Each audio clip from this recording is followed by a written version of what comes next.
And you're also reacting to our next story, the emotional end to Bournemouth's game against Chesterfield at the Seaward Stadium on Saturday. The Bournemouth fans furious as the Cherries lost 3-0 to fellow strugglers Chesterfield. Their anger was further fuelled when the chairman, Eddie Mitchell, went onto the pitch after the game and began engaging with fans in the Steve Fletcher stand. Commenting as the events unfolded was Andy Moon. Well, now this is very, very interesting. He's surrounded by about 4 stewards, and I think a chief steward is asking him to stand away. And you really have to feel for Eddie Mitchell, because you also can see things from a fan's point of view. They're frustrated with what's happened here. Yeah, and Eddie Mitchell is trying to go and remonstrate and talk to some of the fans. Well, no, this is when emotions are very raw, and the stewards are still trying to shepherd Eddie Mitchell away from the fans. And there's angry gestures towards Mitchell and boos, and he's trying to beckon some of the fans to come and speak to him. And it's all a little bit unsavoury over the left. Now, listening to that and joining me now, the man himself, the chairman of the Cherries, Eddie Mitchell. Morning, Eddie. Oh, morning. Good to have you there, mate. So what a Saturday. Can we just listen to what happened? I mean, let's, just before we do that, tell me what was your recollection of the events on Saturday afternoon? I can tell you exactly what the right recollection of the events were. I was stood in my box, as I do every week or every other week, watching the game. And when we went 3-0 down, I was so pleased that the fans were clapping and still behind the side. Disappointed, but there was no boos. And I thought, well, that's fantastic. And, we knew we didn't particularly play well in the second half, but I thought we did as well in the first half as the other side. So, as normal, I would go down and greet the players in, whether we won or we lost. I still feel for them. And I went down, and as normal, they went in front of the fans and did a huddle, and I looked out of the tunnel, and the fans were clapping.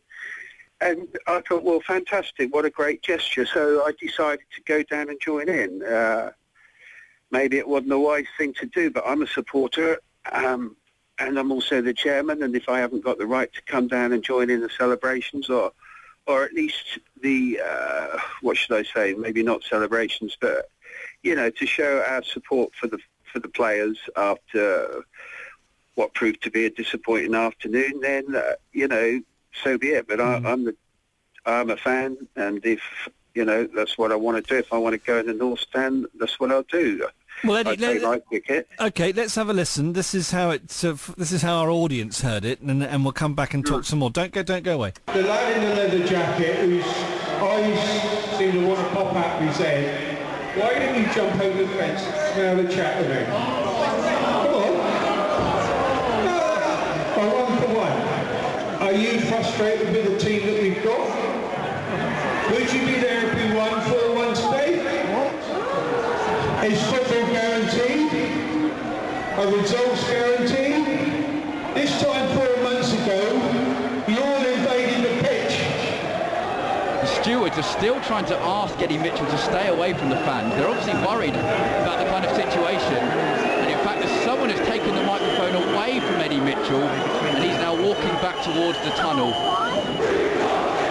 As the fans to our left, you might be able to hear chanting, "We want Mitchell out, we want Mitchell out." Who's you want in then? Come on, there's somebody. Who's you want in? Well, Mitchell is clearly incredibly emotional here. And this, unfortunately, is just not benefiting anyone, as Mitchell is having the microphone again taken away from him and being led down the tunnel. So let's leave it there. I mean, Eddie, listening to that, do you wish you'd not done it, or do you still feel passionately what you did was what you wanted to do? Well, if I would have stayed in my box or left early or similar to that, then I would regret it. But no, I wanted to show my appreciation to the fans and the majority of them clapped whilst I was clapping for the team. I mean, we lost, and we perhaps were disappointed. I'm as disappointed as any other fan. I've been a fan all my life. I was born just down the road. I've got to have my opinion, and if it was, if I can't get my point across, I use the microphone. So what? Okay. I mean, Eddie, there's lots of interesting things, because we've not spoken since the football forum as well, so it's been quite a couple of weeks, really, hasn't it? I mean, first of all, the team itself.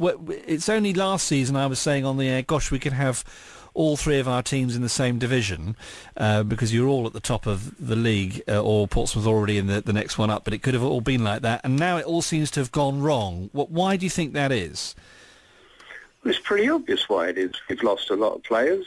We've lost the manager that built the side, and we've got to rebuild again. And it's sport, and it's a game, and you can't guarantee success in any game. And it's for us to put it right, and that's what we're going to do. And when fans, and we know this from past experiences with other teams as well, blame the chairman, what do you say to them? Well, I don't know the history of other chairmen, but all I know is I'm sat in the office at Bournemouth now. I'm working on behalf of Bournemouth like I do every other day. We're working towards bigger investments into the club. And, I'm not going to shy away from anything. I've come here to work and to get this club on a stable footing, and I've done that. It's on a stable footing. I want to take it forward, and I'm going to take it forward. And I think the majority of the people, the texts I've had and the phone calls I've had and the pats on the back I've had around the club, even in the last 2 weeks, are very encouraging. And, I've got to be able to speak my mind. I'm not the chairman that comes down from wherever they come down, Southampton or wherever, and watch the game and disappear back home. I'm local. I'm here to answer questions. If people don't want to listen to my answers, such as in the fans forum and Saturday, well, so be it. But I'm not backing up. So, Eddie, then that brings us on to the fans forum. A couple of things that came out of that for me, and I don't know whether you know, but it prompted a whole phone in here the following morning here. Any regrets about what you said or the delivery of the line, if you don't like it, go down the road? Well, why don't you think about the question that was asked me or told me, why have I ripped the heart out of the club? Why don't you ask the guy that effed and blinded at me in the quiet? Now why don't you ask the guy in the car park that told me to go, leave the club after what I've done to ask them the questions, not me. Okay, I was asked that question in a blunt way.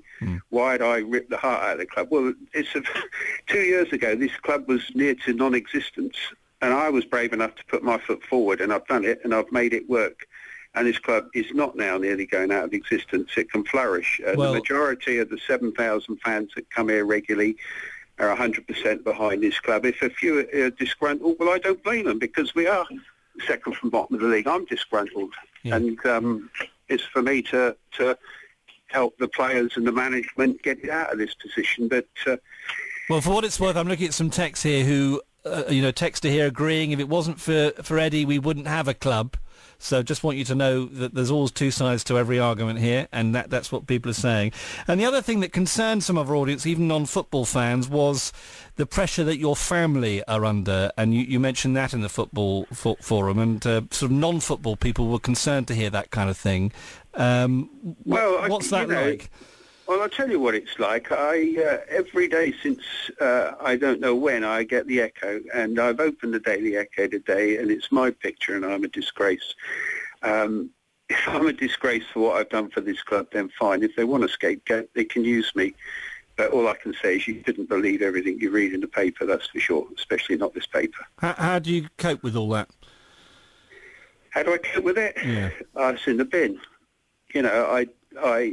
I've never been influenced by anybody else other than myself, and I know what's in my heart, and I know what I want to achieve for this club, and the Echo and other people are not going to stop me if they want to report bad things about me. But if I can't walk to the other end of the stadium to clap the fans and to clap the team, then there's something wrong.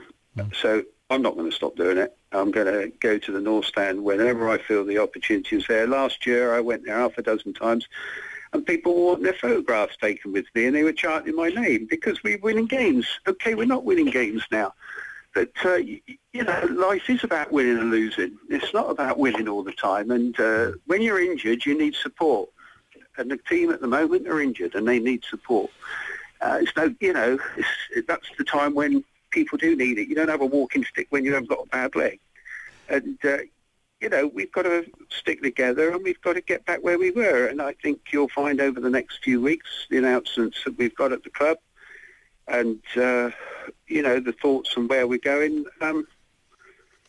we'll show our intent. But just before I get off the air, I'd like to say thank you for all the people that came down the club yesterday and queued to have a look at the facilities for the youth and the other facilities that have been improved and were open to the public yesterday. I know, and it was very popular, wasn't it? Hundreds of people turned up for that, yeah.